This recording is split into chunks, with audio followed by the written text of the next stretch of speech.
문정태 회계사님은 이제 삼덕회계 법인이시고요. 그래서 20년 조금 안 되게 이 회계사 생활하시면서 많은 중소기업들을 또 보시고, 실제로 오렌지라이프에서는 오늘 처음 강의를 하시는 건데, 네트라이프에서 전 지점 돌면서 FC들과 또 상담을 해보신 경험이 계세요.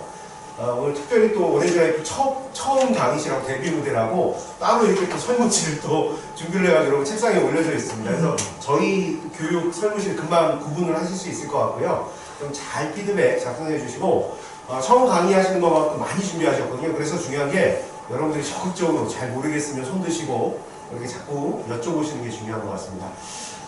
문정태 회계사님 여러분 큰 박수로 모시겠습니다.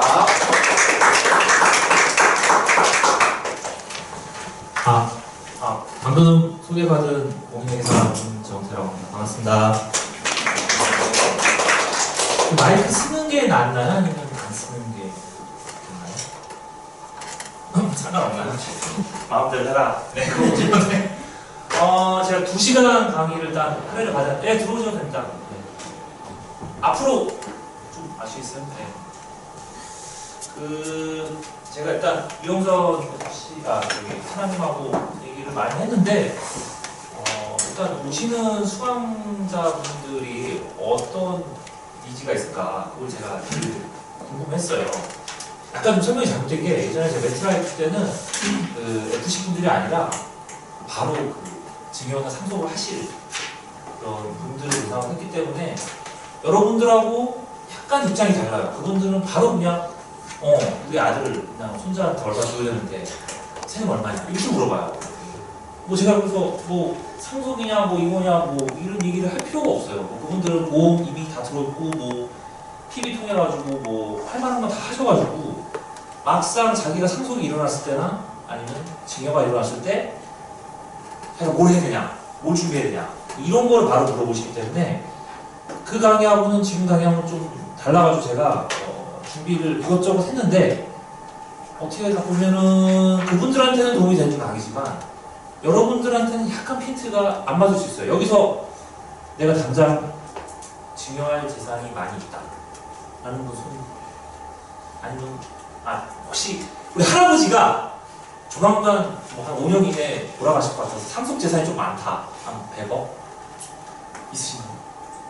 없습니까? 그러면 이 수업을 거의 안 들으셔도 돼요.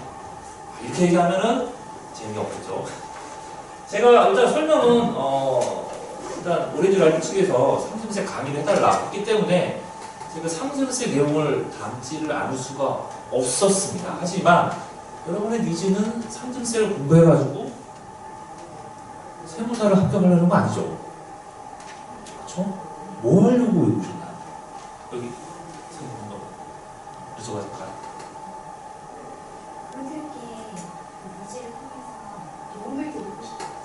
그렇죠? 네, 도움이라면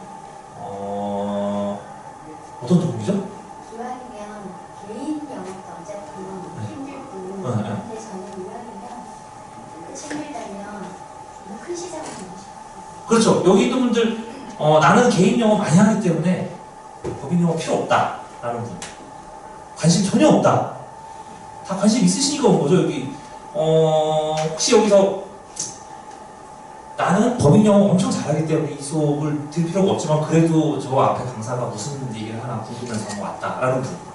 왜냐면 이걸 여쭤보는 이유가, 제가 좀 이렇게 강의를 할 때 뭐라고 해야 되지?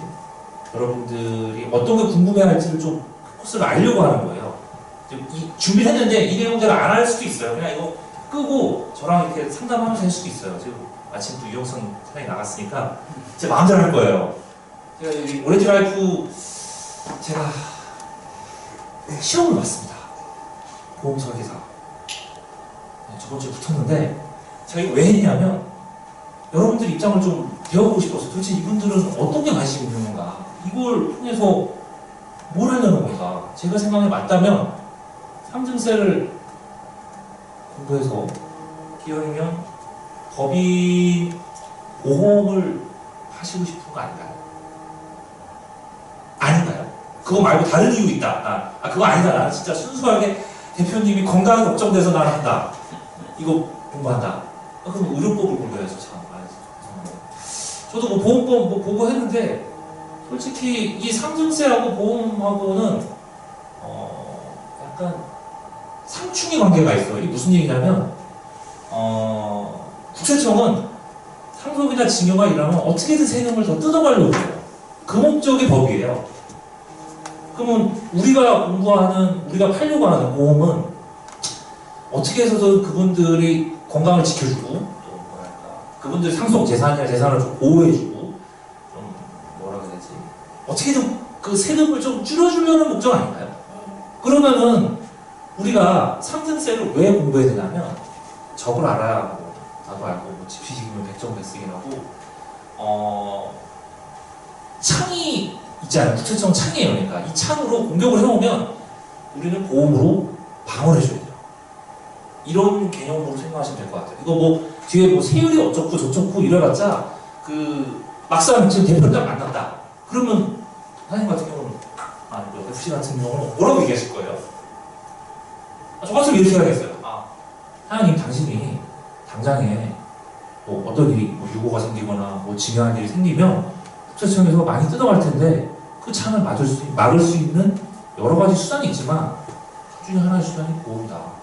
실제로 그래요. 보험은 보험을 상속을 통해서 그 상속받은 재산, 유가족이라고 하죠. 유가족 분들의 재산을 좀 보호해주는 역할을 해요. 그래서 세법에도 너무 또 세금만 뜯어가면 그러니까 뭐 안 그래도 요즘에 뭐 자유한국당에서 상속세율 자체를 내린다고 하더라고요. 지금 한 50% 정도 되는데 그거를 40%, 30%로 내린다고 하는 거 보면 부자들의 그 어떤 부의 이전을 막기 위한 국세청 세법인 건 맞는데 우리는 별로 그런 거에 관심 없고 솔직히 부의 이전이 되든 말든 그런 관심 없습니다.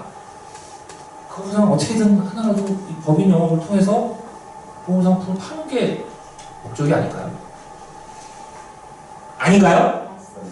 네, 제가 한번 크게 들어보겠습니다. 아닌가요? 네, 그럼 이제부터 강의 시작할게요. 너무 서로 길었는데 죄송합니다. 일단 하다가 제가 눈빛을 보고 재미없으면 바로 넘어갈게요. 훌륭한 강사는 5분 늦게 시작하고 30분 일찍 마치는 강사라고 했습니다. 제가 할 얘기는 딱 하나예요. 그래서 그거 이따 얘기할게요. 일단 기본적인 그 생생은 내야 되니까 일단 목차가 쭉 있는데 어렵습니다. 오셔도 된다. 여기서 여러분들이 관심 있는 건 어디 있을까? 여기 절세 전략 안에 있습니다. 제가 그거 딱 설명드릴게요. 그거 딱 하나만 오늘 강의 들으면서 외우고 가시면 돼요. 다른 거 필요 없어요. 이거 뭐 공제가 어떻고 뭐 자금 출처 조사 배제 기준 이것도 뭐 공부하면 좋은데 외울 수가 없어요. 이거 뭐 저도 세무사 생활 지금 18년째 하고 있는데 세법이 계속 바뀌어요.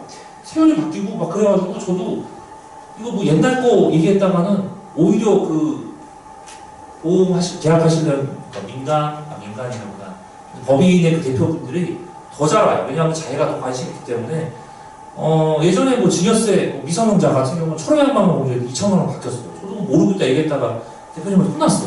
그런 것도 모르냐. 계속 바뀌는데 내가 어떻게 알아갖고. 그런데 여러분들이 그 머릿속에 딱 하나만 알고 가셔야 될 게 상속세의 창을 우리가 상속세나 증여세의 창을 막을 수 있는 방패로서의 역할 보험상품 어떤 게 있는지는 잘 모릅니다. 하지만 보험이 분명히 그 역할을 할 수 있다라는 점을 앞으로 만나시는 분들한테 그 얘기만 딱 하시면 돼요. 그러면 뭐 방패 얘기하면 좀 이상하잖아요. 그럼 좀 그럴싸하게 얘기할 수 있는 게 요 안에 하나 있거든요. 그건 이따가 설명드릴게요. 그 뒤에는 다 주셔도 돼요. 솔직히 관심 없습니다. 이건 뭐 지연재산 공제 외우면 좋죠. 크게 관심 없어요. 일단 상속이란 개인의 사망으로 상속이 개시되는 때 재산이 부상 이전될 때 이제 세금 내는 거고 증여는 뭐 간단하게 이건 돌아가실 때고 이거는 돌아가시지 않았는데 그냥 내가 그 할아버지나 그 할머니가 손자나 자녀한테 재산을 이전하는 걸 증여라고 합니다. 그때 세금을 내는 걸 그냥 이해하시면 돼요. 나 상속세 뭔 말인지 잘 모른다. 없죠? 이제 이해 가시죠? 최소한 뭐 상속세, 증여세가 뭔지는 알아야 돼요.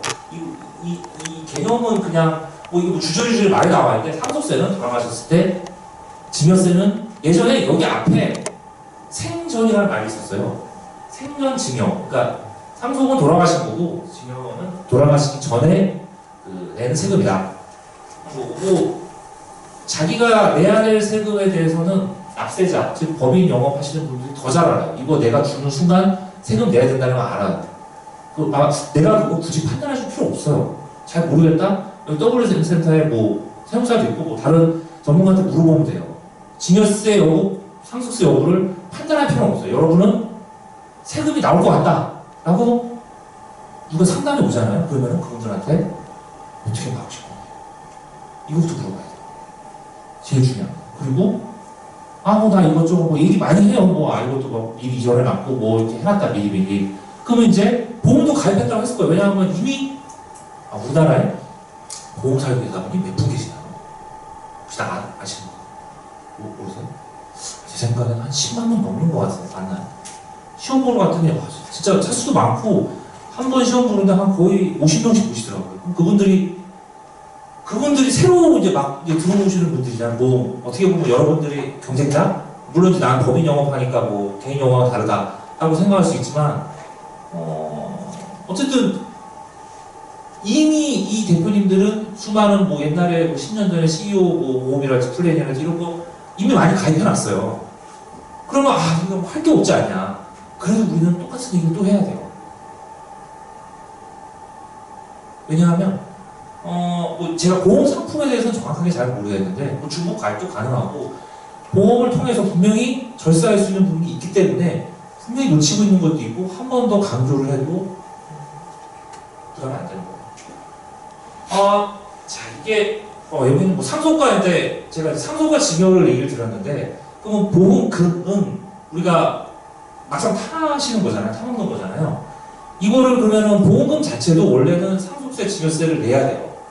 그러니까 예를 들어서 우리 할아버지가 돌아가셨는데 그분이 옛날에 보험 가입해 놓은 게 있고 그 보험금을 자녀나 손자가 받았다. 그러면 상속세 내야 돼요. 그럼 이거 내가 굳이 보험금을 상속세 내야 되는지 그런 거 모르셔도 돼요. 그 전에 이 보험금을 내가 팔았으면 참 좋았겠지 라는 생각이 드시죠? 아닌가요? 내가 판 보험금이었으면 내가 판 보험계약이었으면 참 좋았을 텐데 그러면 제일 좋겠는데 그건 남이 판 거 관심 없습니다 솔직히 여러분들. 근데 이제 이런 걸 알아둬야 그래도 누가 물어보면 약간 풍요라도 높여요. 일단 지금부터 얘기하는 건 기억 안 하셔도 돼요. 근데 그냥 제가 쭉 얘기할게요. 상속 재산을 보는 보험금 같은 경우는 상속세를 내고요. 그다음에 보험금 같은 경우는 금융재산에 해당되기 때문에 20%로 공제를 해줍니다. 그 다음에 증여세가 과세되는 보험금 범위는 여기 별표에서 여기 보여드릴게요. 그 다음에 장애인 같은 경우는 연간 4천만 원. 이것도 무슨 장애인법에 등록된 여러 가지 조건이 있더라고요. 같은 경우는 비과세예요. 솔직히 장애인을 수익자라는 계약이 얼마나 많은지 모르겠지만 어쨌든 비과세입니다. 그 다음에 증여세가 과세되는 보험금이 뭐냐면 예를 들어 이거예요. 김생명 씨라는 분이 있는데 그분의 아버지가 계약을 했어. 참 나랑 계약했을 것 같을 텐데. 하여튼 딴 놈이랑 계약했어요. 딴 놈 죄송합니다. 딴 놈이 옆에 있는 분일 수도 있는데 수익자가 이제 김생명 씨야. 자기 아들이에요. 그러면은 보험료가 1,000만 원이에요. 보험료가 1,000만 원이면 월 1,000이면 수당이 얼마입니까? 이런 게 관심 있죠, 솔직히 여러분들은. 저도 그게 관심 있어요. 궁금해. 어쨌든 중요한 건 우리 계산을 해야 되니까.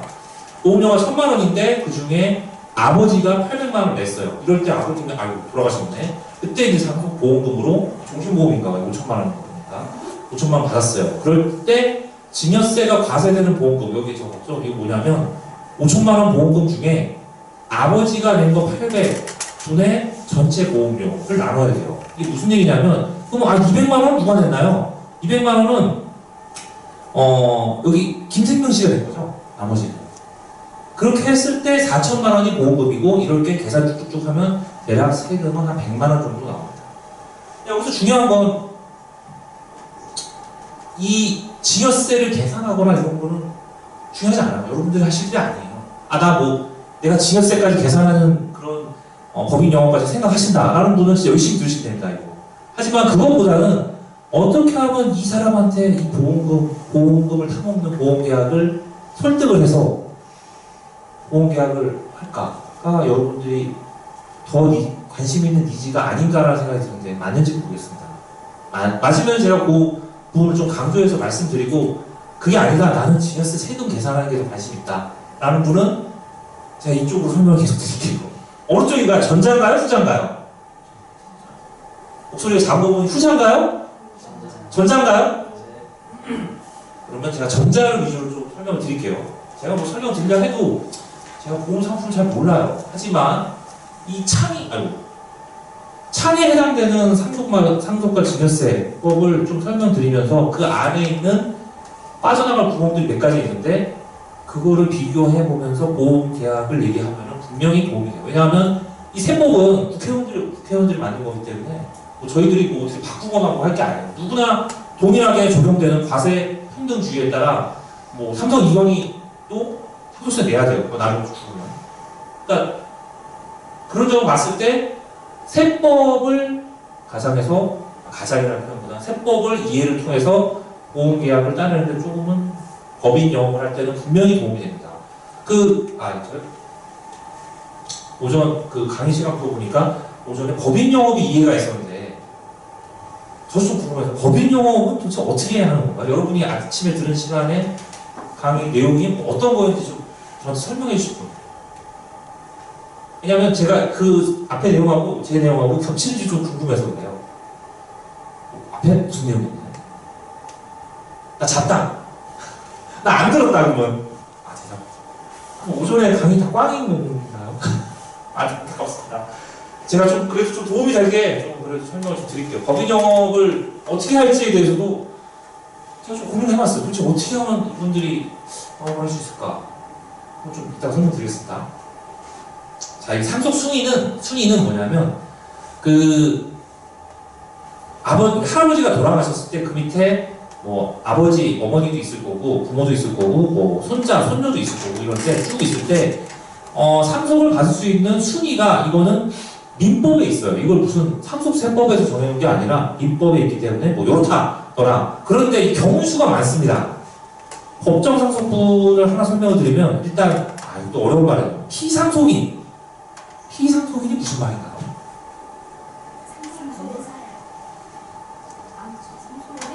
그렇죠. 네. 이게 참 외우기가 어려운 게 되게 왜냐하면 상속인이라는 말도 어려운데 피상속인은 간단하게 이게 뭐 피가 나서 돌아가신 분이에요. 사망자예요. 유고자죠. 우리를 따지면 이분하고 계약했으면 참 좋은 자녀와 배우자가 있는 경우 이럴 경우에는 이것도 둘을 나눠줘요. 자녀가 둘일 경우 이럴 때는 장남한테 1, 배우자가 1.5.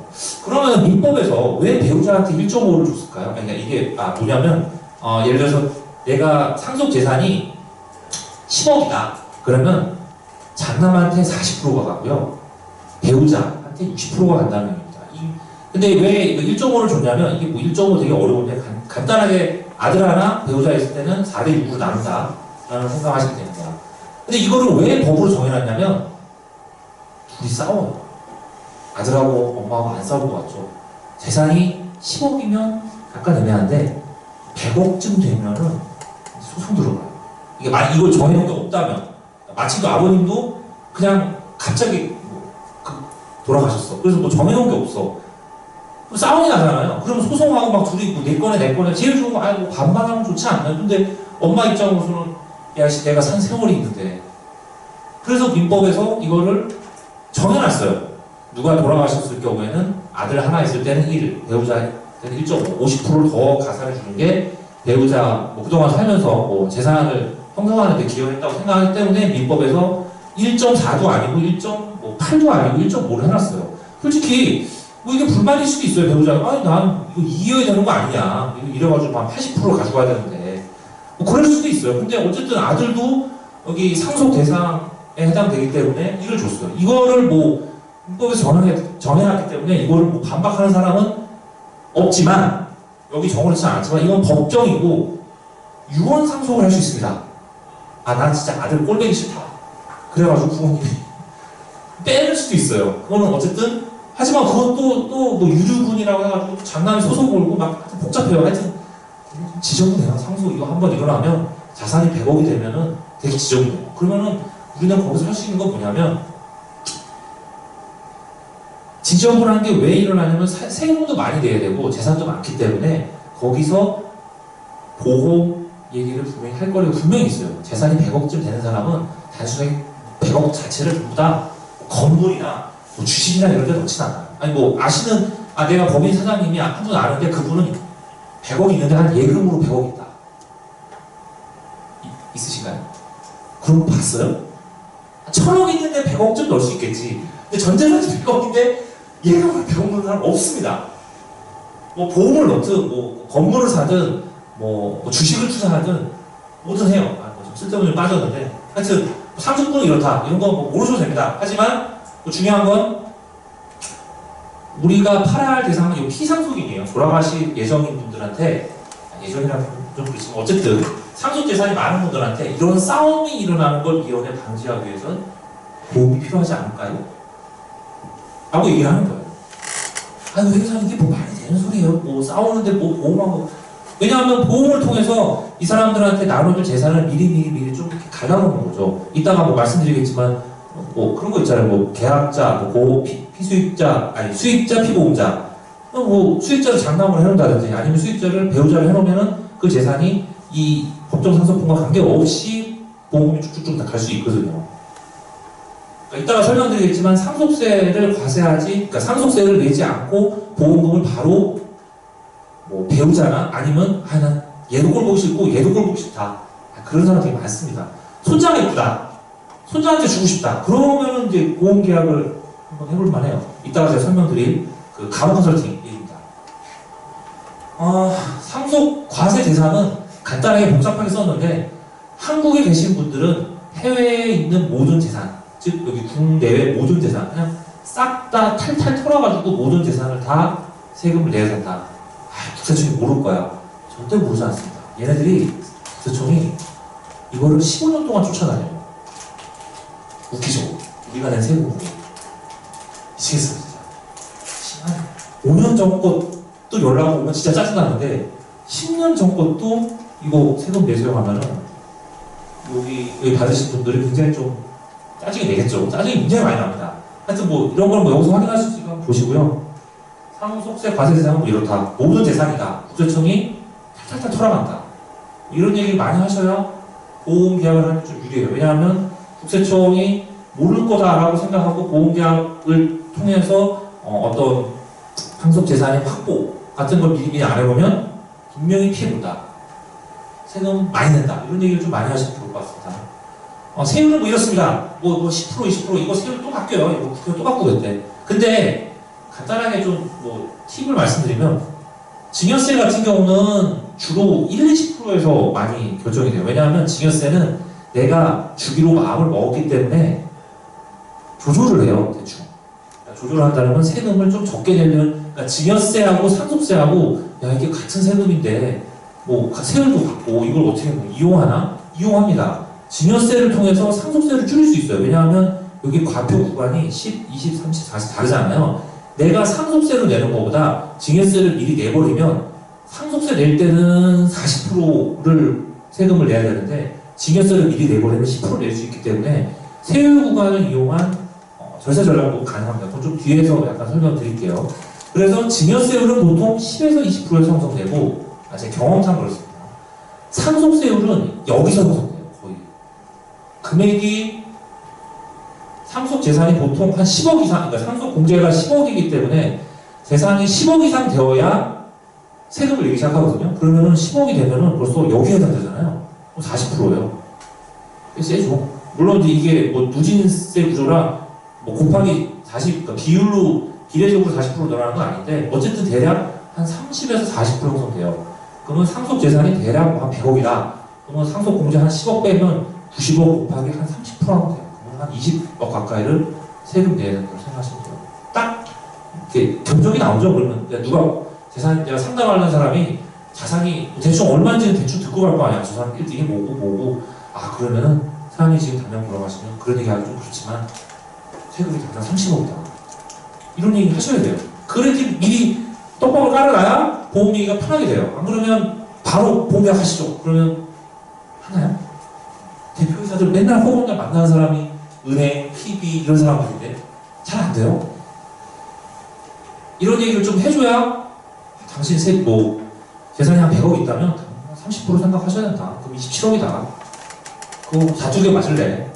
나랑 얘기해보면 보험계약 쪽에서 좀 단돈 1억이라도 줄일 수 있다. 충분히 가능합니다. 이거 우리가 방패라고 했잖아요, 보험이. 맞죠? 제 얘기가 틀리면 바로 얘기해주세요. 네. 너 네가 뭘 아냐? 뭐 이런 얘기 하시면 제가 좀 약간 쫄아요. 왜냐면 제가 보험을 잘 몰라. 상속세는 잘 아는데 보험을 잘 몰라요. 자, 이게 2번부터가 이제 1번은 정의였고요. 2번부터가 이제 절세 전략입니다. 이런 얘기를 좀 납세자들이 좀 관심 있어 하고 좋아할 만해요. 근데 이것도 모르는 거예요, 이게. 지금 예를 들어서 저평가되어 있는 자산을 사망 이전, 그러니까 증여를 미리 해버린다. 아유, 회사님 그럼 증여하면 증여세 낼 텐데요? 증여세 내면 제가 10%라고 했죠? 그러니까 뭐 10에서 20%인데 상속세 내면 40% 이 정도 돼요. 그러면은 이거 단순 차이만 해도 20% 차이 나잖아요. 절세인가요? 아닌가요? 이건 합법적인 절세예요. 미리 내가 뭐 제가 아는 분도 이번에 신장 추석 때문에 신장 이렇게 이식하셨는데 그분도 오늘 얘기했어요. 그래서 미리미리 증여해버렸어요. 저는 자식들 꼴보기 싫지만 어쨌든 상속세 내면 이거 두개 맞는데 차라리 이거 내는 게 낫다고 생각하시는 거죠. 근데 이게 문제는 그것도 또 5년이에 돌아가신 또 문제야. 그래서 열심히 사셔야 돼. 웃기죠? 자녀들 위해서 진짜 죽지도 못해. 내 마음으로. 하여튼 졸음사 얘기 그건 아니고. 하여튼 간단하게 복잡한 얘기인데 이거 제게말 어쩌고저쩌고 얘기해서 나대지가 어떻다 나대지 같은 경우는 이런 지역에 공시지가 형성되어 있지 않으면 국세청에서 시가를 계산하기 어렵습니다. 그러면 보통은 감정평가를 받아요. 혹시 제가 아는 분 중에 감정평가사 있다? 없으세요? 감정평가사하고 좀 많이 알아주면 좋은 게 감정평가 받으면 좀 조절해줘야 돼요. 그러면 상속세 좀 줄여요. 그러면 앞으로 만나신 대표님한테 이런 거 재산이 큰데 이거 감정평가 받아야 돼. 그러면 감정평가사 제가 아는 분한테 좀 줄여주겠다. 그러면 돼요. 감정평가 수출 얼마 안 해요. 이거 미리 받으면 안 되겠지만 어쨌든 증여하실 때 그때 감정평가 받아가지고 이런 건 되게 좀 감정평가사들도 제가 물어봤거든요. 평가사는 어떻게 이렇게 조절하세요? 그랬더니 걔네 감정평가법에 따라 자기네들이 좀 이렇게 자의적으로 판단할 수 있는 부분이 있다고 하더라고요. 그런 거를 적용한 거예요. 그래서 세금을 줄 수 있어요. 그런 얘기 하면 물론 이게 감정평가하고 보험 파는 거하고 아무 상관없지만 어쨌든 나에 대한 신뢰가 높아지면 보험계약이 분명히 유리하겠죠? 그 다음에 또 이건 뭐냐면 상속이나 증여가 일어나는 경우에 이게 막상 일어났어요. 세금을 냈어. 그 이후에 내가 손자한테 줄 아파트를 미리 줬는데 그 손자가 마침 또 돈 쓰고 싶잖아. 젊으니까 아파트를 팔아버렸네. 근데 내가 증여할 때는 예를 들어서 3억에 팔았는데 얘가 한 3개월 명의이자 한 다음에 바로 한 3개월 전에 팔아버렸어. 그 4억에 팔았어. 국세청이 그걸 알았어. 그러면 3억에 증여세 낸 거를 다시 4억에 증여세 내라고 통지문이 와요. 그거 모를 거 같죠? 근데 아파트 거래는 다 이게 국토부에 다 이게 신고가 들어가기 때문에 부정세 통해가지고 국세청에 다 그게 전산에 다 꽂혀요. 그렇기 때문에 얘네들이 다 알아. 좀 바보 같은 얘기죠. 그러니까 요걸 꼭 알고 있어. 회사님 언제 팔아야 돼요? 나 팔고 싶은데 최소한 6개월 좀 기다렸다 파시라고. 이런 얘기입니다. 그러니까 그런 분들 많아요. 아직 돌아가시지도 않았는데 받으면은 언제 팔면 좋을까요? 이런 분들 되게 많아. 속으로 진짜 욕 나오죠. 네 아버지가 걱정하라고. 근데 하지만 이런 얘기 해줘야 돼요. 6개월 동안 팔면 안 된다. 이런 얘기 해줘야 됩니다. 그 다음에 저작권도 마찬가지입니다. 팔지 말라 해서 이번에는 대출을 받았네? 대출 받으면 은행에서 또 평가하잖아요. 얘들 평가하면 또 그게 또 시가 자료로 또 들어가 버려요. 국세청이 은행하고 다 연계해가지고 다 그 자료 알 수 있어요. 그러면 또 그 시가만큼에 대해서 또 상속세 또 부과해요. 또 배우자나 특수관계자한테 증여한 재산은 이게 뭐냐면 내가 아파트를 하나 갖고 있는데 이게 뭐냐면 배우자한테 증여를 했어요. 근데 이게 원래 시가가 3억짜리라고 쳐요. 3억짜리인데 배우자한테 한 2억에 증여했어. 증여세를 이렇게 신고를 했어요. 시가는 어쩌고 하지만 어쨌든 감정평가세 이용해가지고 2억 했어. 그 다음에 그게 시세가 올랐잖아요. 그리고 나서 5년, 한 3년 지나서 또 제3자한테 팔았어요. 그러면은 이때는 제3자한테 팔 때는 이 배우자는 양도세를 낼 거 아니에요. 그렇겠죠? 내가 받은 게 2억인데 5억에 팔았으니까 3억의 양도세액이 발생했으니까. 아, 제가 말이 많을까요? 나 못 따라오겠다. 무슨 말인지 모르겠다. 저 사람 말하는 거. 괜찮습니까? 양도세, 증여세. 네. 그거는 아시죠? 네, 그 정도는 알아야 법인용어 할 수 있습니다. 그러면, 아, 뭐, 회계사님, 뭐, 양도세 내면 된 거 아니에요? 그랬더니, 그게 아니라, 세율이 다릅니다. 양도세율하고 증여세율하고, 그냥 간단하게, 상증세율이 더 높아요. 그런 경우 어떻게 하냐면, 중간에 배우자한테 준 거 취소하고, 내가 배우자한테 준 걸 취소하고, 바로 제3자한테 직접 양도한 걸로 봐서 양도세를 내요. 이게 세율이 다르기 때문에, 잘 판단하셔서, 요거 같은 경우는, 왜 이런 경우가 발생하냐면은, 시나리오를 만들어 보지 않으면은, 이 세금을 잘 계산 못하는 경우가 많아요. 그렇기 때문에 이걸 좀 잘 계산해야 되고, 그 다음에 이것도 많습니다. 할아버지인데, 손자한테 재산을 증여했어. 그 다음에 손자가 그 재산을 증여한, 뭐, 예를 들어서 아파트를 증여했다 쳐요. 그러면은 아파트를 가지고 팔아서 뭐, 증여세를 낼 수가 없잖아요. 증여세 계산했더니 한 1,000만 원 나왔어. 왜, 증여세를 왜 냈냐? 아까 얘기했다시피 상속이 일어나면 상속세율이 더 고율이기 때문에 증여세를 미리 내신 거예요. 그래서 증여세를 내려고 봤더니 손자가 미성년자라 돈이 없어요. 증여세를 또 할머니가 내주셨네. 이거 증여가 아닐까요? 네, 이것도 증여세도 증여입니다. 그러니까 3억짜리 아파트도 증여고 증여세 내야 되고 증여세를 대신 내준 것도 증여세 또 내셔야 돼요. 이거 모르고 많이들 내세요, 진짜로. 이거 많이 일어나는 일들을 제가 좀 넣어놨어요. 그러니까 혹시라도 뭐 누가 물어본다 그러면 예전에 한 1년 전에 어떤 회계사가 와서 떠들 때 증여세를 할머니가 대신 내주면 증여라고 했나? 안 했나? 일단 상식적으로 생각했을 때는 할머니가 내주는 게 당연한데 국가에서는 그렇게 안 봐요. 국세청에서는 증여세 또 내라고 또 와요. 왜냐면 이게 통장거리가 다 남기 때문에 금방 압니다. 자, 이제부터 좀 정신 바짝 차리시고 들으셔야 합니다. 제가 오늘 하려고 했던 얘기가 요거하고 요거 두 개예요. 19페이지, 10페이지. 이걸 맨 뒤에 뺄까 하다가 앞에 놔두면 지금부터 안 드실 것 같아서 여러분한테 하고 싶었던 얘기는 요 두 가지입니다. 이게 세법에도 있는 얘기고 이 얘기를 하기 전에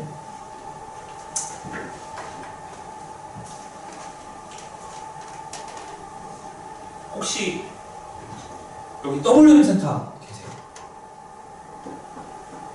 아, 지역조사 할게요. 혹시 여기서 나 부산에서 왔다. 아니, 내가 제일 멀리 왔다고 생각하시는 분. 나 뭐 인천 없으세요? 다 서울인가요? 그런가요? 그럼 넘어갈게요. WM 센터의 정인택 전문의 나 안다. 아세요? 모르세요? 아무도 모르세요? 아니, 저희 부모님 모르는 없지는 없죠. 아, 그런 거죠? 모르죠. 근데 왜 대답을 안 하세요? 챔피언님들이 모를 수가 그렇죠. 없잖아요. 개인적으로 알면. 이름을 안다. 네. 정진정님 아시죠? 정인택 전무님이 어떤 분이죠? 뭐 하시죠, 주로? 뭐 하시죠? 또 여러분들이 하려고 하는 일을 이미 한 8년 전부터 많이 이렇게 하셔가지고 하셨던 거죠? 그쵸? 이 얘기를 처음 해야 되는 거. 그럼 법인세 전무님이 하는 거에 한 반만 해도 괜찮지 않을까요? 아니, 반대로 정인택 전무님이 연봉을 아세요? 대답을 안 하고 그냥 아는 거군요. 그쵸? 알고 계시는 거죠? 그거에 반만 해도 좋지 않을까요? 제가 그분을 만나면은 저한테 하나만 계속 반복해서 얘기하세요. 요거 얘기하세요. 요거만 얘기하세요. 이따가 설명 드릴게요. 그러니까 이 자료는 여기서부터 9페이지, 10페이지는 WM 센터에 있는 자료를 제가 옮긴 거예요. 저도 세법에 이런 얘기 나올까요? 종신보험으로 상속세 지원하는 나올까요? 안 나와요. 원래 제가 강의하려는 내용은 아니었어요. 이게. 왜냐면 저는 뭐 상속세, 증여세 뭐 그것만 하면 되니까. 근데 아무리 생각을 해도 그거 얘기해봤자 뭐 예를 들어서 절세 전략은 그래. 뭐 이런 거 납세 의무자 뭐 어쩌고 저쩌고 뭐 제가 갑자기 지금 뭐 기승전결을 해서 갑자기 이상하죠 지금. 그래서 원래는 이 얘기가 절세 전략이 맨 뒤에 가야 되는데 초반에 조실 것 같아서 앞에 넣었습니다. 일단 자꾸 뜸을 들여서 죄송한데 일단 설명을 드릴게요. 저한테 전무님이 저한테 맨날 하는 얘기가 이거 비교해 주시고 요거 두 개 얘기하면서 요거 하자고 맨날 얘기하세요. 여러분들도 그러면 제가 정태 전문님 만난 지는 얼마 안 되는데 저보다 더 잘하시고 정태 전문이 하는 얘기 더 많이 들으셨을 거예요. 근데 저는 몇 번 만나지 않았어도 이분이 포인트가 딱 이거라는 게 느껴지더라고요. 이분은 이거 얘기하시는구나. 물론 막상 대표에서 만나면 뭐 정강건강 합시다, 뭐 이거 얘기합시다, 뭐 여러 가지 컨설팅 얘기해 주시지만 핵심은 종신보험 팔아야 될 거 아니에요. 뭐 이름은 모르겠는데 뭐 CEO 보험인지 무슨 보험인지 뭐 제가 보험 상품 모르겠습니다. 하지만 정전무님이 항상 이 얘기를 하시는 이유가 이게 분명히 그러니까 보험 계약이 예상이 되는 법인 대표를 할게요. 제가 간단한데 법인 대표들한테 분명히 필요가 있으니까 이 얘기를 하는 거예요. 수요도 있고 제일 잘 팔리고 이 말이 제일 잘 팔린다는 얘기예요. 자, 설명 드릴게요. 일단 기본적인 개념부터 하면 종신보험으로 상속세 제원 마련하기. 혹시 종신보험으로 상속세 제원 마련하는 거 설명할 수 있으신 분? 제가 모르는 뭔가가 더 없나요? 설명할게요 그냥. 자, 계약자 본인, 계약자 본인, 피보험자 본인, 수익자를 상속인이 배우자 자녀이겠죠. 이럴 경우에 상속세 내야 돼요. 근데 밑에하고 뭐 하나만 다른데 여기 상속세 제외라고 돼 있어요. 이거 왜 그런지 다 설명할 수 있다. 같으니까, 그렇죠. 그러면은 배우자가 돈이 없는데 어떻게 해요? 여기 보면 단 계약자가 보험료 납부해야 된다. 이거 어떻게 해요? 돈은 이 사람, 대표님이 갖고 있어요. 이거 어떻게 해결합니까? 이거 개념은 알지. 개념은 이런 상품 있죠? 이런 상품. 있죠? 그러니까 계약자를 배우자로 하면 되잖아요. 그렇죠? 그러면 이럴 때 생활비 주면 되잖아요. 생활비 줄 때 보험료라고 쓰지 않으면 되지. 보험료가 쓰면 또 징여가 되니까. 생활비는 뒤에서 설명드리겠지만은 비과세예요. 그러니까 사회 통념적으로 뭐 이렇게 하는. 근데 생활비가 좀 많이 쓰인 거죠. 그냥 보험료를 내셔야 되니까. 어쨌든 계약자를 배우자로 하고 피보험자를 본인으로 해서 수익자를 배우자 자녀로 하면은 나중에 이 대표님이 돌아가셨을 때 이분한테 바로 보험금이 가면서 상속세를 안 내는 거라고 설명하면 이해 가시죠? 그러면은 이제 얘기가 달라지죠. 왜냐하면 분명히 대표이사 경위로 계약을 하는 건 되게 많을 거예요. 그렇겠죠? 기존에 이미 많은 FC들, 뭐 PB들 실행하면서 했을 거예요. 근데 이거를 계약으로 하신 분들 많지 않아요. 1번. 일단 대표님들이 뭐 부인을 사랑하지 않아서?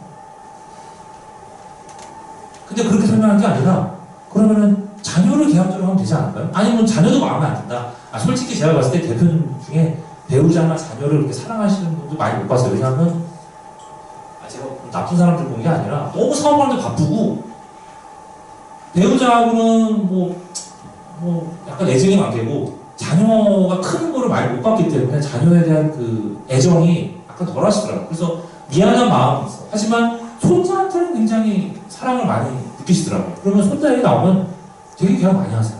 그럼 계약자를 손자로 하면 되겠죠. 그럼 또 손자가 또 돈을 내야 되는 거, 이 문제가 있긴 한데, 어쨌든 계약자를 배우자로 하면 보험금, 상속세 낼 때 보험금은 바로 이분 소유가 되기 때문에 상속세를 내지 않게 됩니다. 이거는 뭐 판례가 있는 거기 때문에 그렇고, 이 개념으로 설명을 하면 좀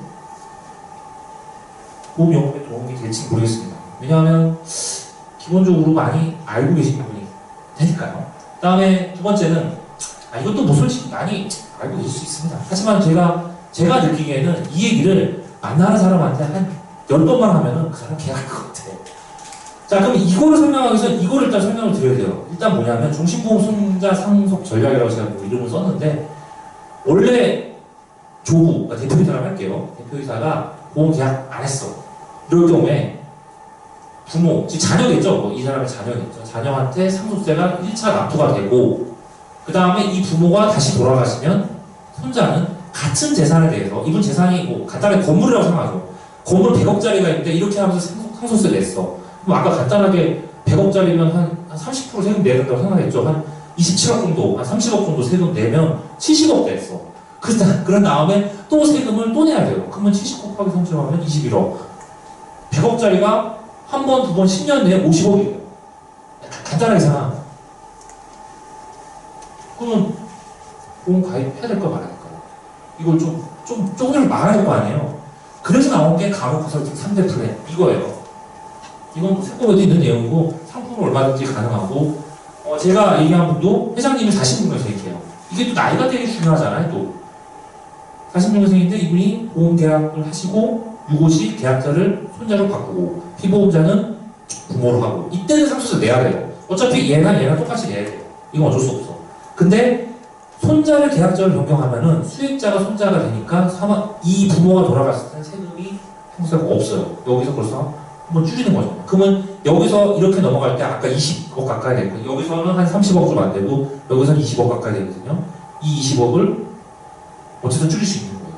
보험금을 통해서. 물론 보험계약을 통해가지고 그 보험금이 이 상속 재산에 얼마나 많은 부분을 차지할지 모르겠지만 어쨌든 명백하게 세법에 있는 나와 있는 내용으로 세금을 줄일 수 있는 방편이기 때문에 이 얘기는 많이 해야 돼요. 감원 컨설팅 3대 플랜 많이 하셔야 됩니다. 자, 끝! 집에 가세요. 라고 얘기하시지만 아직 반밖에 안 됐습니다. 이 얘기를 좀 강조를 드리고 싶었고요.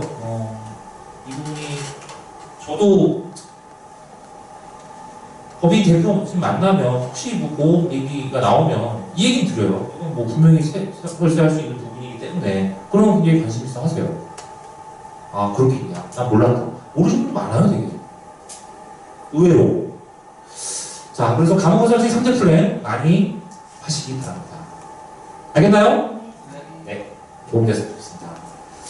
자, 그 다음에 이제 재미없는 얘기 계속 할게요. 예, 뭐 상속세 납세 의무자는 피상속이 거주자, 피상속이면 아까 피자 들어간 분이 돌아가신 분이었죠. 거주자는 이제 한국에 계신 분. 거주자가 한국에 있으면 국내의 모든 자산, 외에도 들어갔죠. 예를 들어서 뭐 미국에 있는 내가 뭐 구글 주식을 갖고 있다. 그 대표이사가. 그런 분의 재산도 상속세 내야 돼요. 미국에서 내는 게 아니라. 그래서 기사에 보니까 그런 분도 있더라고. 아, 나 이민 가겠다. 이민 가는 거 좋은데 이민 가기 전에 재산 다 팔고 하셔야 돼요. 여기 있죠? 왜냐하면 이민 갔어. 근데 재산은 한국에 있어. 그러면 세금은 한국에서 내셔야 돼요. 잘 팔고 하셔야겠죠. 납세의무자는 뭐 직계 존속, 기소, 뭐 형제자매 뭐 좋다. 아니면 뭐 상속 포기도 많이 합니다. 뭐 이럴 경우에 우리 뭐 이 얘기가 나오면은 우리가 뭐 만날 필요가 별로 없어요. 채무가 많은 분들은 보험 가입 안 해요. 관심 없죠. 증여세는 뭐 어쩌고 뭐 무상 이전하는 거다. 그 다음에 수증자는 받은 사람이에요. 받은 사람이고 이런 사람 경우에는 무제한 납세 의무가 있다. 그 다음에 비거주자, 그러니까 받은 사람이 뭐 예를 들어 싱가포르에 있어. 그런 사람도 국내에 있는 모든 재산에 대해서 납세 의무가 있다. 세금 신고하셔야 돼요. 싱가포르에 있어도. 그 다음에 법인은 증여세가 면제입니다. 왜 그럴까요? 법인은 법인세를 냅니다. 그러니까 세금을 안 내는 게 아니라 법인세를 내요. 근데 좋은 점이 세율이 달라요. 법인세율은 9% 이래, 10%. 얘는 아까 얘기해서 10%, 20%, 30%잖아요. 얘는 법인세율이 되게 낮아요. 그래서 법인으로 증여를 해서 주식 같은 경우 증여를 해가지고 납세, 증여세를 굉장히 좀 절세하는 경우도 있는데 그것까지 가려면 좀 심화학습이니까 넘어갈게요. 그다음에 연대납세 의무가 있다. 그러니까 준 사람도 연대납세 의무가 있다. 그리고 복잡합니다. 뭐 이래저래 있는데 제일 많이 물어보는 게 요거 많이 물어보세요. 배우자는 얼마 공제 가능합니까? 5억에서 30억. 자녀는 5천만 원.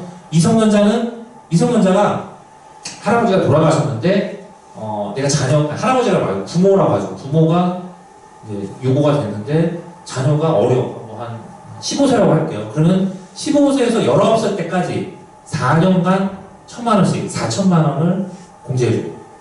그 다음에 금융재산 공제는 20%. 앞에서 설명했죠. 감정평가 수수료는 500만 원까지, 그러니까 500만 원이 감정평가 수수료가 아니라 공제를 500만 원까지 해준다는 얘기예요. 그러니까 감정평가 수수료 얼마 안 해요. 100만 원 이하입니다. 특히 건물, 뭐 아파트 같은 경우는 20만 원, 30만 원밖에 안 합니다. 그 다음에 뭐 세율은 아까 설명드린 대로 누진세율이다. 요게 좀 주의하셔야 됩니다. 신고세 공제가 3%로 바뀌었습니다. 요게 작년에는 뭐 5% 이랬는데 올해부터 3%예요. 이런 거 알면 10점 되겠죠. 그 다음에 증여세도 비슷합니다. 비슷한데 요게 다르죠. 배우자는 이겁니다. 증여는 그러니까 회계산 이거 배우자 5억에서 30억 이게 왜 배우자가 여러 명인가요? 그게 아니라 배우자가 그 아까 설명드린 것이 1.5라고 했죠. 그 민법상 그 받는 상속재산이 그거의 자산 규모가 예를 들어서 배우자가 한 10억을 받았어. 그러니까 30억 중에 한 15억을 받았죠 쳐요. 나머지 15억은 자녀한테 갔어. 그럴 경우에 15억 배우자가 15억을 받았으니까 그 중에 30억까지 즉 10억 전부 다를 공제를 해줘요. 상속이 일어날 경우에. 그러면 배우자는 어떻게 보면 세금을 내지 않아야 되는 거지만 실제로는 자녀가 내야 하기 때문에 이거를 세금을 같이 연대 납세를 합니다. 어쨌든 배우자분이 살아계시면 30억까지는 공제가 가능합니다.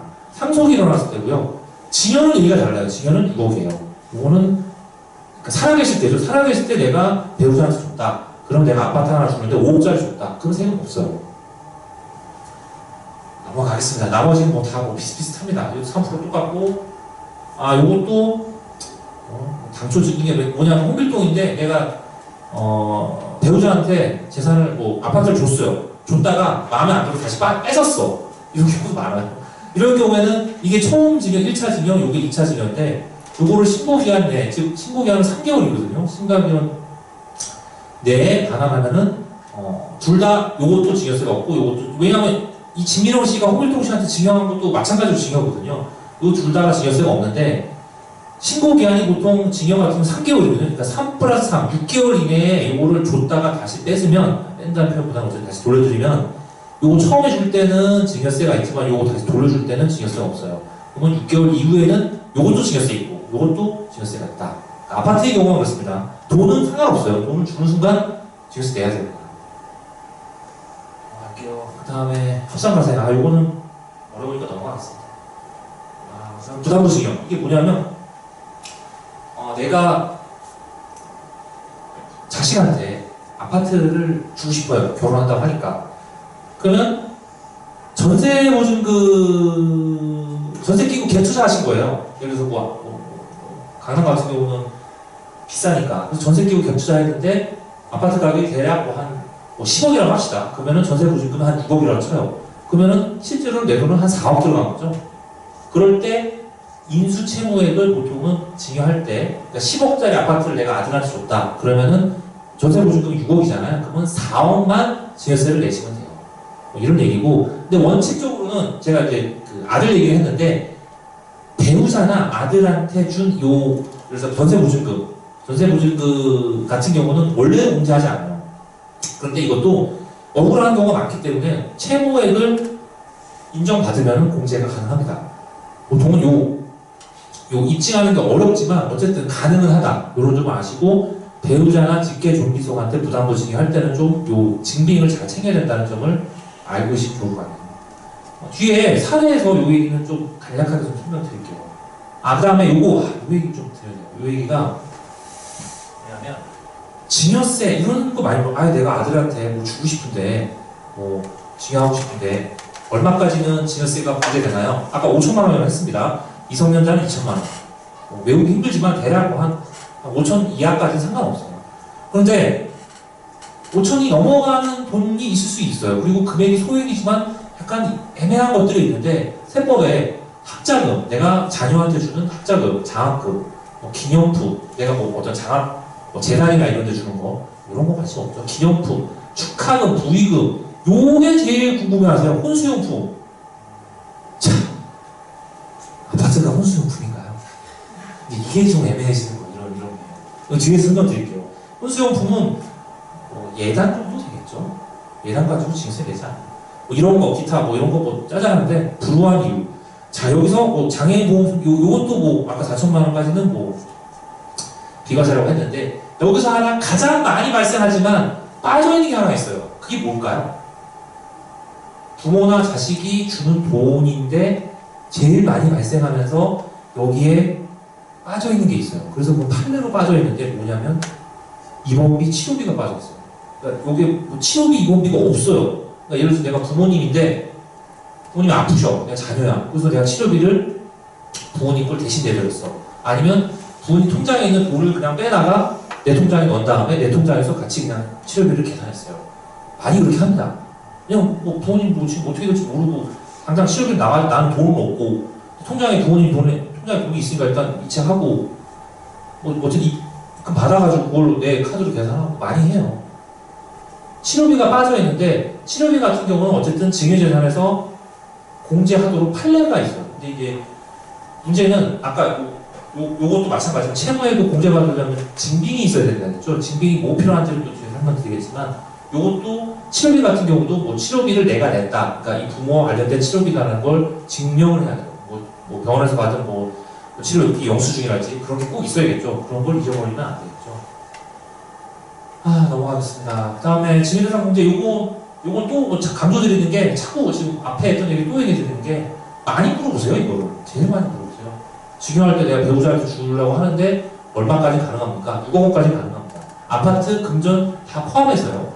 직계존속, 그러니까 내가 뭐 아들한테 증여한다면 5천만 원. 근데 아들이 뭐 19세 미만이다. 그러면 뭐 2천만 원. 그 다음에 뭐 친족한테는 500만 원. 그러니까 이게 여기서 이거를 좀 설명드리는 게 이게 예를 들어서 내가 아들인데 아빠하고 어머니, 그러니까 엄마한테 돈을 각각 3천 받았어요.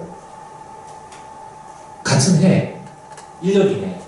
그럴 경우 증여재산 공제액이 5천만 원. 이거 회사님 직계존속 아버지한테 받은 거 5천만 원, 어머니한테 받은 거 5천만 원. 둘 다 각각 보면 3천만 원, 3천만 원 받았으니까 5천만 원 이내니까 증여세 안 내도 되나요? 아닙니다. 이거는 합산해야 돼요. 이게 받는 사람 기준으로 나는 받는 사람 한 명이잖아요. 내가 부모한테 엄마한테 3천 받고 아버지한테 3천 받으면 합쳐서 6천 받은 거예요.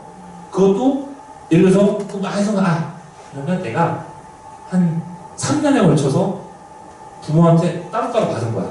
엄마한테 3천 받고 3년 전에 그 다음에 3년 뒤에 다시 아버지한테 3천 받아. 그러면 안 되겠지. 아닙니다. 10년 합산이에요. 합산 기간 동안이라는 말이 여기 10년 이내라고 되어 있는데 이게 무슨 얘기냐면 증여나 상속 같은 경우는 10년의 기간 동안 내가 부모한테 증여받은 재산이 총 5천이다. 부모라면 아버지, 어머니 다 포함하는 거예요. 그러면은 5천만 원까지 공제지만 5천만 원 이상까지는 세금을 내야 된다. 이것도 마찬가지입니다. 예를 들어서 내가 배우자한테 내가 돈을 주는데 뭐 아파트를 주는데 3억짜리 하나, 4억짜리 하나 줬어. 그러면 각각 6억 이하니까 상관없지 않냐? 아닙니다. 10년 동안 합쳐서 7억이니까 1억 원에 대해서는 세금을 내셔야 돼요. 이건 개념적인 얘기고 누가 물어보면 얘기해 주세요. 신고세액은 4%고요. 그 다음에 이 얘기는 뭐 세율을 알려는 게 아니라 꼭 신고기한 내에 그 신고도 하시고 세금도 내셔야 된다는 거. 왜냐하면 가산세가 세요. 얘도 만만치 않습니다. 1억, 세금이 1억인데 납부 부서진 가산세가 1,000만 원 가까이 굉장히 세죠. 지금 몇 시죠? 시간 너무 오바했나? 빨리. 제가 그랬죠. 강의 5분 늦게 시작하고 한 30분 빨리 끝내는 게 좋은 강사라는데 거의 지금 한 3시 좀 안 됐는데 3시 한 10분 이내 끝날 것 같고 뭐 질문 있으면 질문 받도록 하겠습니다. 이건 뭐냐면 국세청에서 자녀한테 어떤 주택이나 기타 재산이 이게 금전이에요. 돈이에요. 그다음에 채무는 내가 뭐 아들이 뭐 집을 사는데 뭐 전세 보증 같은 거 대신 갚아줬다든지 이런 거를 내 아들이 30세 미만이야. 아니 33살이라고 할게요. 근데 내 아버지가 70세인데 세대주의 경우에는 주택을 2억까지는 조사를 안 한다는 거예요. 즉 2억 원까지는 원래대로라면 여기저기 회계사님 여기 보면 공제액이 뭐 어쩌고 뭐 이런데 그러니까 이거는 셈법이고 원칙이고 사람들이 물어보는 거는 그래도 좀 감정적으로 내가 하고 싶은데 뭔가 빠져나갈 구멍이 없겠냐. 세무서도 모든 국민들이 재산 이런 증여와 증식을 다 쫓아갈 수 없기 때문에 이 표에 해당되는 금액은 조사를 원칙적으로 하지는 않아요. 근데 할 수도 있어요. 이게 왜냐하면 조사를 했더니 딱 나왔어. 뭐 봤더니 뭐 2억이야. 내가 회사님 여기 보면 자금출처 조사하지 않는다 해서 내가 30대 이상이고 주택 2억 원짜리 줬으면 증여세 안 내는 거 아니에요? 그건 아니에요. 증여세는 내는데 조사를 안 하기 때문에 걸릴 가능성이 낮다는 것뿐이에요. 그래서 요거를 추천은 드리지만 세금을 안 낸다는 건 아닙니다. 자, 근데 문제는 여기서 금액이 너무 작아요. 서울이다. 뭐 영업하는 데가 대부분 서울이니까. 서울의 집값 얼마입니까? 2억 원짜리 집 있어요. 빌라도 2억 원 넘는다. 기타 재산 뭐 이게 뭐 징역 뭐 금전이라고 했는데 한 30대 이상이면 한 1,000만 원, 2,000만 원까지는 좋은데 막 5천만 원 이것도 뭐 중요하죠. 어쨌든 집 같은 경우는 주택 같은 경우는 굉장히 지금 금액이 작아요. 게다가 이게 2018년 4월 2일 이전 징역에 해당될 경우는 이런데 그 이후에 국세청에서 또 바꿨어요. 그 4월 2일 이후에는 이거 보세요. 이게 1.5억이죠. 돈 줄였어요. 그러니까 무슨 얘기냐면 국세청에서 예전에는 2억 미만의 집이 왔다 갔다 그러니까 그 명의가 이전되고 뭐 그런 거에 대해서 조사를 하지 않는다. 원칙적으로. 하지만 조사하면 세금은 내야 됩니다. 근데 그것마저도 더 줄여버렸어요. 세금을 내려고 그냥 악착같이 하죠. 그럴수록 저희들은 더 보험 영업을 하는데 또 유리하다고 생각하면 돼요. 왜냐하면 방패가 분명히 필요하니까. 그럴 때 취득재산 이런 거 있을 때 보험 계약을 통해 가지고 수익자한테 당신 피보험자를 하고 계약자 뭐 배우자를 해서 보험 계약하면 괜찮다. 뭐 아파트 같은 거 주지 말고 현금으로 바로 주지 말고 보험료 납부하면서 보험금을 사놓는 게 세금도 덜 낼 수 있다. 그게 좀 알 수 있어요. 실제로 그래요. 그러니까 이런 거 얘기하면서 주택이나 안 그래도 작은데 재산 5천만 원 줄 바에 차라리 보험료 한 2, 3천짜리 들고 보험금으로 한 1, 2억 사놓는 게 더 낫지 않겠냐. 이게 더 설득력이 있는 것 같아요. 자, 이게 좀 뭐 표가 되게 어려운데 여기 뒤에서 이건 잠깐 이따 설명드릴게요. 요걸 24페이지가 마지막입니다. 다 끝났습니다. 요 사례를 한번 설명을 드리고 그 다음에 요 앞에 거 마지막 설명드리고 마치도록 할게요. 홍길동 씨가 아들이 33살 결혼할 때가 됐네요. 그래서 결혼할 나이가 돼서 결혼하면 분가할 수 있도록 이제 국민주택 89제곱미터 아파트 한 채를 이제 홍길동 씨가 샀어요. 자기가 2억 원짜리래. 제가 맞추기 위해서 요것도 안 맞는데 요거를 맞추려고 억지로 만들었어요. 세대 주인 경우 33세 요거 맞추려고 제가. 솔직히 뭐 이 정도 되면 지방이겠죠. 실질적으로 서울에서 아파트 2억 원짜리 없잖아요. 근데 그것도 전세가 또 1.5억이야. 그러면 이 홍길동 씨는 한 5천만 원 주고 산 거죠. 그렇죠? 이게 전세금이 부채인 거죠. 그러니까 인수부채 아까 얘기한. 그리고 1년 후에 이게 아들의 아파트 그 자금 취득 자금 출처에 대해서 소명하는 안내문이 와서 전세 계약서. 이게 전세 계약서가 아까 말씀드린 인수채무에 대한 증빙이 되고 아들의 근로소득 영수증. 요건 여기 앞에 설명드리겠습니다. 그걸 제출했더니 세무서에서 아무 얘기가 없었어요. 여기까지 좋았어요. 그러니까 아들을 위해서 집을 하나 샀는데 제3자한테 전세를 주고 자기가 집을 샀어. 그리고 나서 이제 아들이 이제 결혼을 했어. 그래서 그 제3자한테 야 이제 대신 너 1년 살았는데 너 나가라. 우리 아들 들어와야 된다. 뭐 중개 수수료 주고 1.5억도 중요한 게 이 홍길동 씨가 대신 갚아준 거예요. 아버지가. 그래서 아들이 살았어. 이 아들은 그냥 생으로 들어갔죠. 간단하게 그냥 날로 들어갔죠. 그랬더니 세무서에서 다시 전세금 반환 자금 출처를 소명하는 안내문이 날아왔습니다. 이거 소명할 수 있었을까요? 힘들어요. 못해요. 그래서 이럴 경우에는 자 1.5억을 1억 5천을 아버지가 아들한테 이거 5천만 원을 설명했잖아 아까. 그래서 1억 5천을 증여한 걸로 봐서 세금을 부과했습니다. 대신 여기 뭐 미성년자는 아니니까 5천만 원은 공제했겠죠. 1억에 대해서 세금을 냈겠죠. 그러니까 이와 같이 좀 그 자금 출처 조사를 할 때 소명자를 냈기 때문에 뭐 한 번 끝났다라고 생각하지만 전세금 반환 자금 출처 조사 할 수 있다라는 점. 요거를 제가 사례로 넣은 이유가 요거를 억지로 한번 설명드리려고 요 아까 사례를 보여드리려 이 표가 이해가 될 겁니다. 그러니까 뭐 자식한테 재산을 줄 때 잘 생각해서 주셔야 된다라는 얘기를 하셔야 돼요. 그리고 서울에 있는 웬만한 아파트는 증여하면 다 스트레스 받는다. 이거 외울 필요 없어요. 이거 현실적으로 불가능해요. 거의 서울은 지역 무시하는 거 아니고 영광이나 전라도 영광이나 뭐 이런데 주택 가격이 싼지는 모르겠는데 그런 데만 가능하지. 재산을 주택, 즉 아파트나 빌라 같은 걸로 자식한테 지는 경우에는 거기다 징해서 내셔야 된다. 그러니까 뭐 주택으로 주지 말고 다른 방법을 생각해보자. 생각할 수 있는 거예요. 얘기할 수 있는 거예요. 우리 아들이 그러면은 집도 없이 살아야 됩니까? 대신 보험금을 타게 해서 그 돈으로 집을 사게 해주면 되잖아요. 세금으로 뜯기는 것보다 그게 낫지 않나.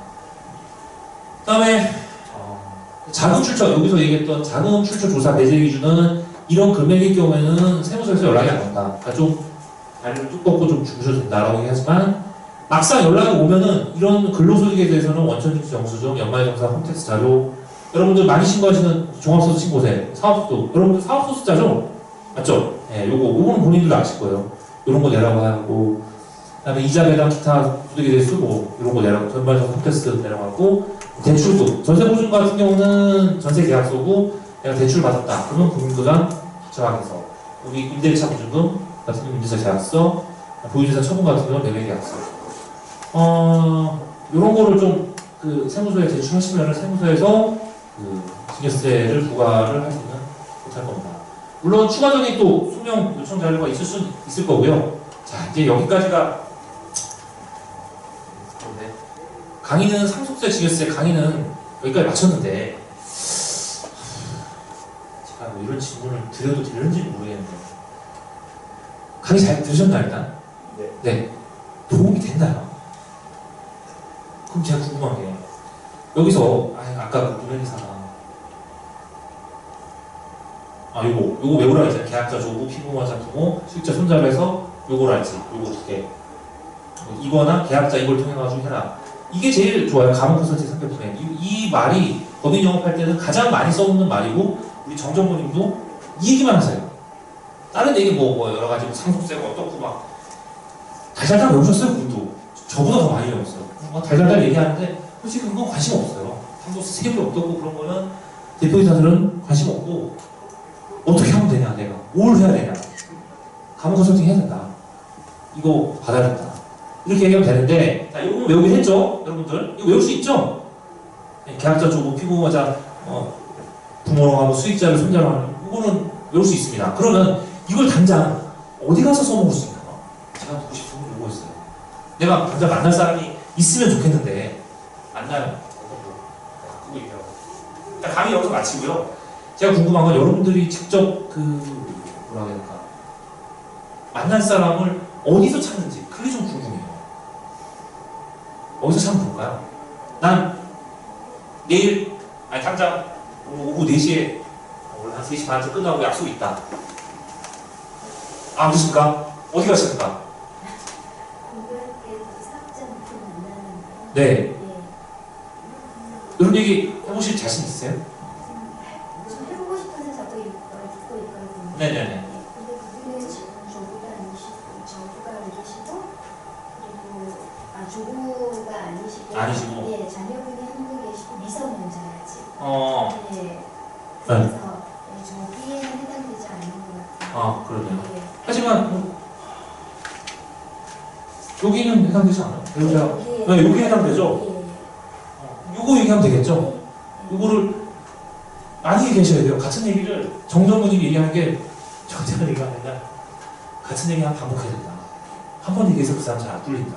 그러니까 우리는 방패라고 얘기하지만 또 이분들은 또 보험 계약을 할 때 또 움츠러 들잖아요. 그렇죠? 또 뚫어야 돼요. 우리도 나름 보험 계약할 때는 또 창이 돼야 돼요.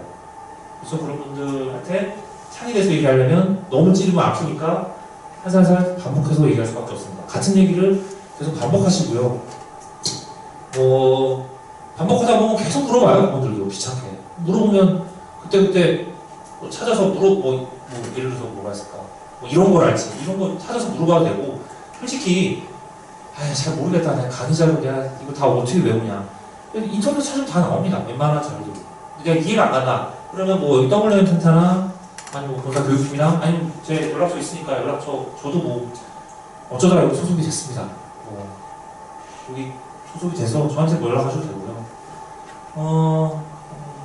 이 얘기를 많이 하시면은 법인 영업하는데 많은 도움이 될 것 같습니다. 저 같은 경우도 저도 세무사업소 법인 영업 많이 해야 합니다. 저는 어떻게 하냐? 그래요. 네가 질문했으니까 너도 한번 답해봐. 그렇게 물어보시면 저는 거기를 가요.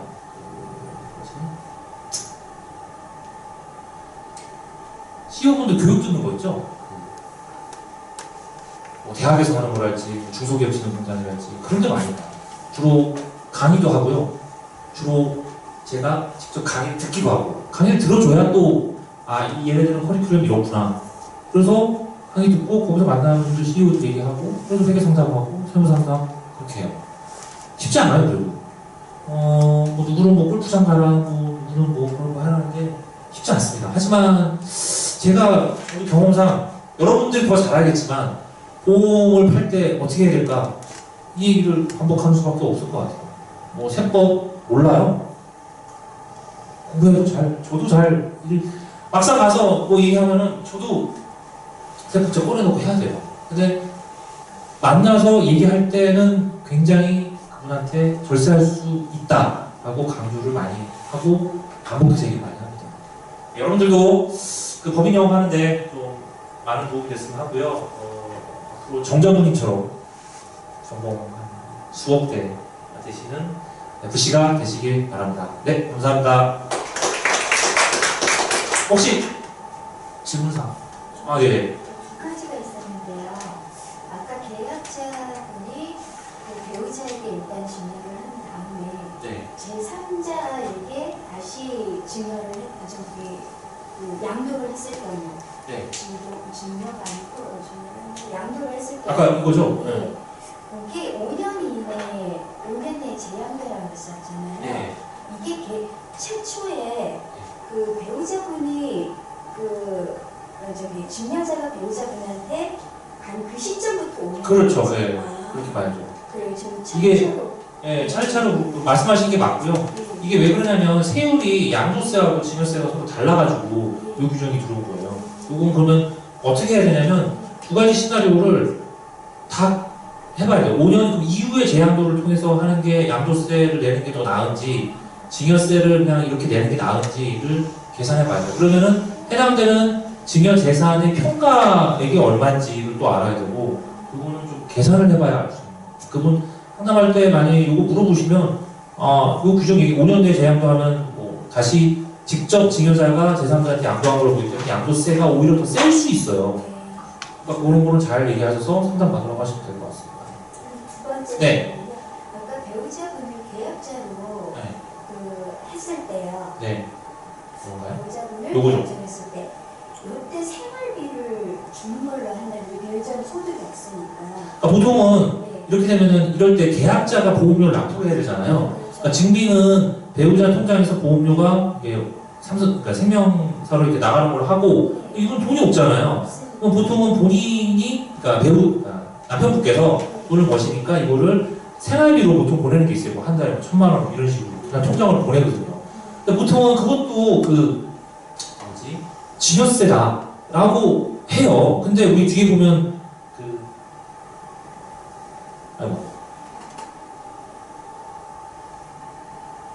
기타 이와 유사한 거에 여기 생활비 있죠? 생활비 이게 문제예요. 이게 생활비가 한도가 없어요. 이게 사회 통념적으로 인정되는 거라고 하기 때문에 세무서에서 이게 솔직히 생활비가 한 달에 1억 드는 사람이 있어요. 있을 수 있어요. 교육비 막 한 1,000만 원씩 쓰고 막 애 셋에 막 그러면 뭐 교육비 한 3, 4천 훅 나가고 그러면 그런 구체청 공무원들은 해봤자 9급에서 7급인데 걔네들 연봉 뭐 한 5천 원 안 되거든요. 걔네들이 보면 뿔다고 나지. 야이씨 그럼 이제 막 일단 세금부터 때리고 봐.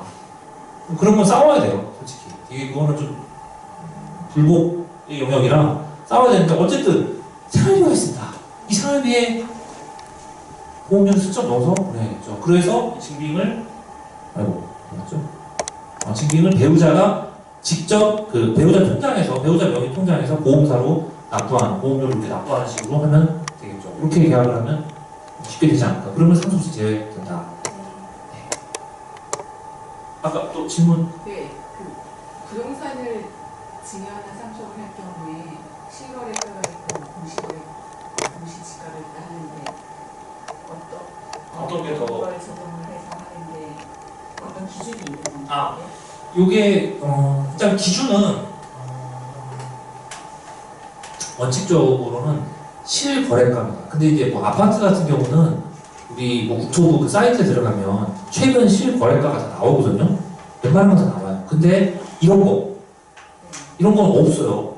뭐 심지어 그러면은 공시지가를 쓰면 되냐? 공시지가는 약간 좀 위험해요. 왜냐하면 국세청에서 예를 들어서 뭐 전라남도에 있는 어떤 나대지인데 실거래가가 없겠죠. 전라남도 누가 거래 안 하니까. 또 공시지가는 있을 거라고요.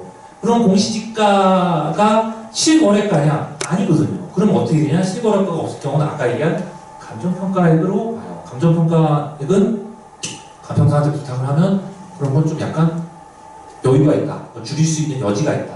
말씀드렸고 또 그런 것도 있어요.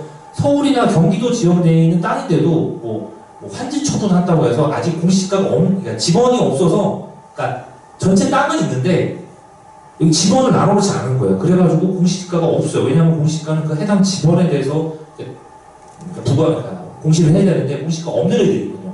그런 애들은 감정평가가 굉장히 유리하죠. 감정평가 받아가지고 쫓게 받아서 증여해버리고 증여세 쫓겨내고 나중에 상속세 분명히 절세할 수 있거든요. 상속세를 내는 것보단 게다가 또 나중에 돌아가실 때는 그 땅 자체가 환지가 다 구획이 정리가 돼서 공시지가가 나온다든지 실거래가가 나온다든지 그러면 상속세가 훨씬 올라가거든요. 그러면은 미리미리 증여를 하는 게 나을 수 있어요. 근데 이제 이게 사회 통념상 우리나라 통념상 외국은 유언 제도랄지 이런 게 좀 잘 갖춰져 있는데 우리나라는 당신 돌아가실 때 뭐 해라 그러면 나중에 보면 끝이지. 약간 그런 분들이 많아요. 근데 그런 분들은 어떻게 설득해야 되냐? 당신이 생각하시는 그 재산이 자식보다 더 소중하지 않냐.